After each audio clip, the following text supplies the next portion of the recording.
based in the Conway Institute in UCD, and mostly of the people that is working in the Conway is biomolecular and biomedical researchers. So the idea of these people is working. The main idea for them is to try to find a drug or a drug candidate or a target to find the key to make them rich. And on that process of this drug candidate search, there are several areas where omics plays an important role. So the core of the Conway, the core facilities, what we have is, if you look at one particular disease, I don't care which one, you have a big component on genomics. At the same time, you have proteomics. Right. If you look at genomic side, mostly of the diseases are they are coming basically from a genetic problem, a genetic issue. So if we find which one is that problem, we have a target that we can find a solution, how we can fix it.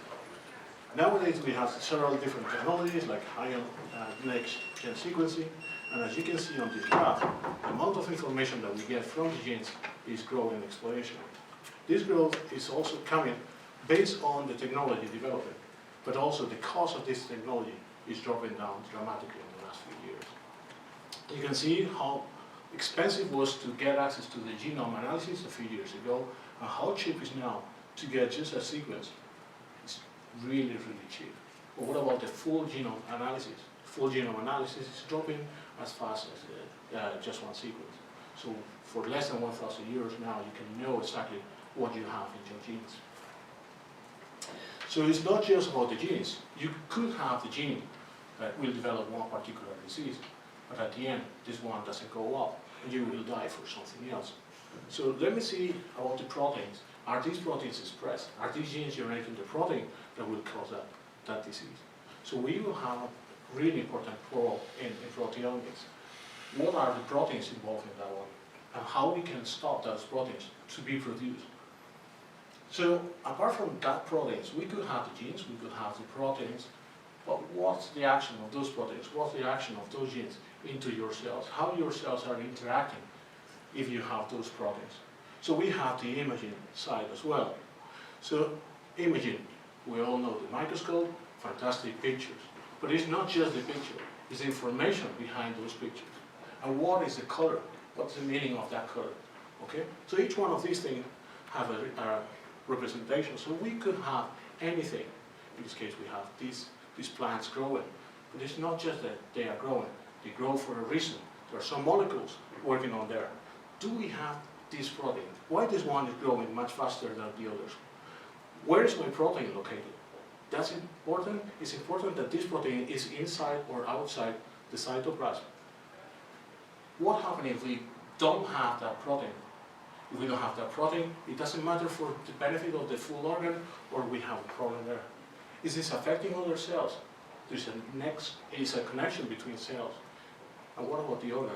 The cells could be not correlating properly, but we have another way of doing exactly the same job.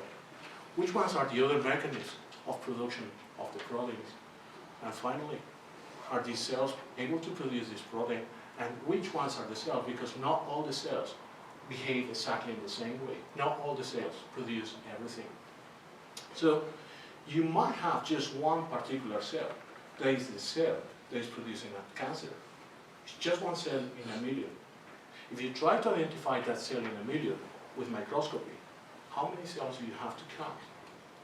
How fast you can count? And that's why we have another technologies like high content screening, able to screen as fast as you can.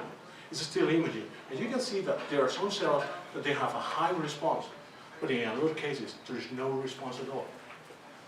Okay? So again, this is imaging. Looking for one particular protein expressed by one particular gene.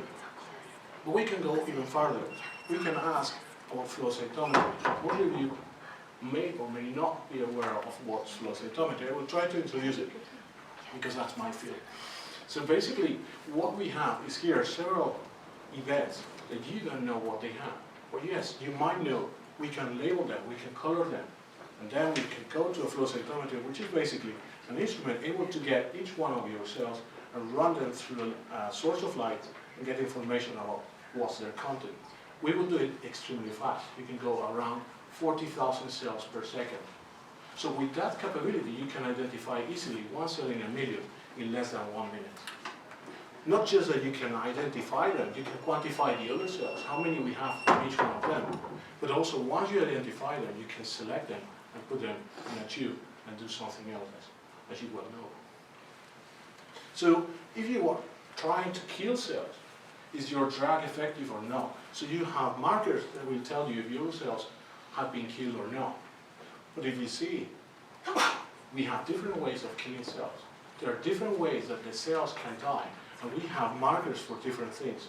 Which one is the ideal one? Which one would you select if you have to choose one? So you are the expert. You should know which one is the right tool to use to identify the protein of your interest. Which one is the toy that you have to use to make you rich? You have done flow cytometry before, you have done one experiment in your thesis.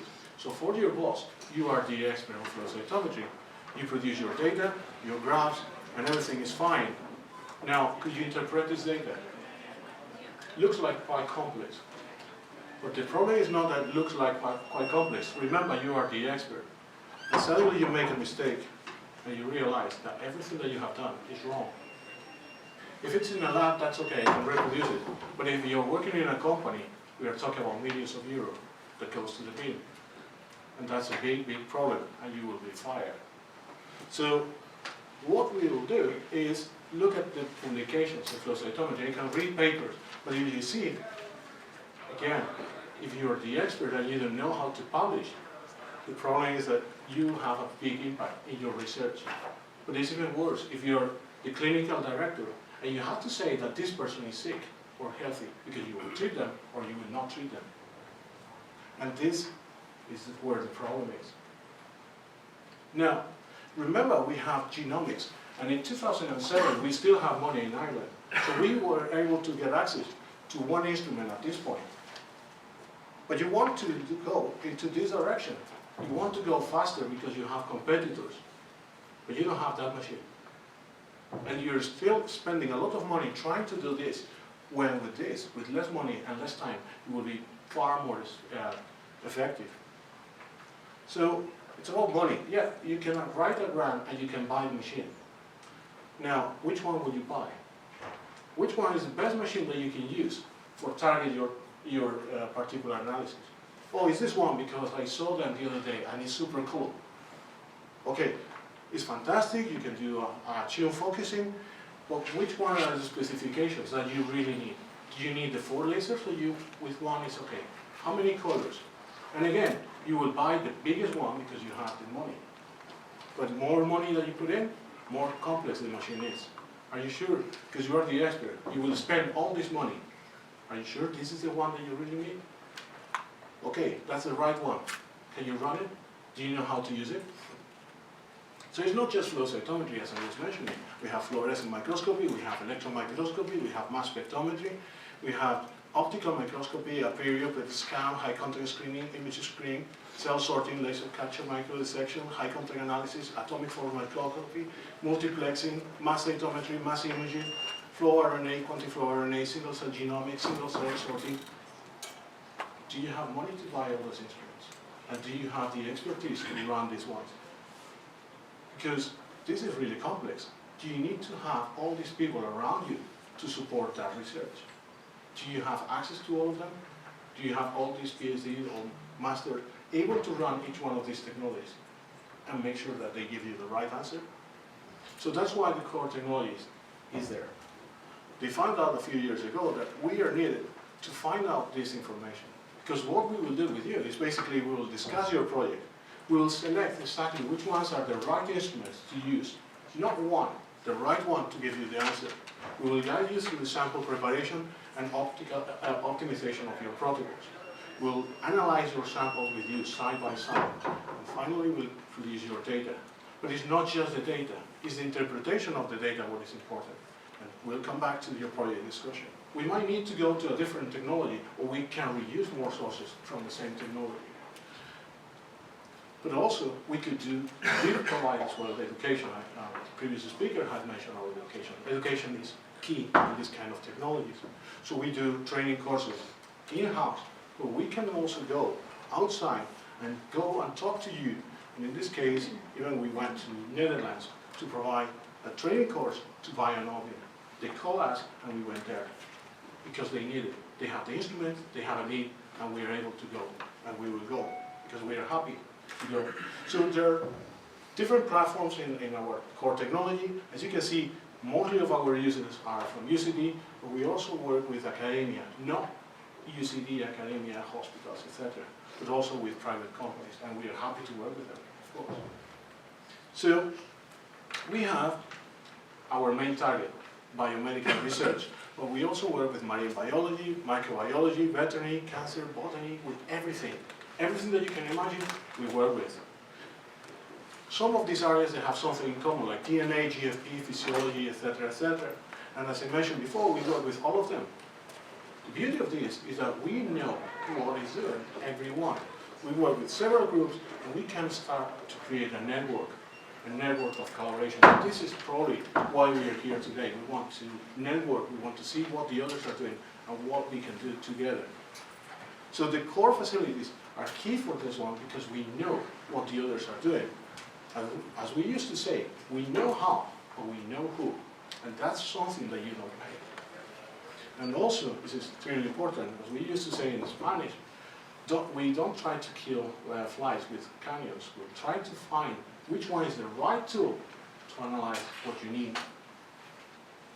And as I said before, we are working here. That's academia, that's hospitals. What we are trying to create is bridges to join both of them. That's a clinical translation. It's basically based on diagnosis, but there are another two pillars here. One is research, and the other one is education. We want to reinforce those colors, because this is what is leading innovation. We want to go for faster, cheaper, and more effective diagnostic treatments. But it's not just with them. We have as well companies, we have manufacturers. You're happy, yeah? So we have the capability of working with manufacturers, because again, we want to create those bridges, able to establish better development for these toys that we want to. So as I said, for these diagnoses and treatments, the core facilities are unique for trying to establish this kind of networks, but not just with these companies and these manufacturers and these researchers, also with business, with government, with chemistry, with mathematics, engineers, computer science. We are happy to partner with anyone. We are fully open to discuss with you anything that you want. That's it. Thank you.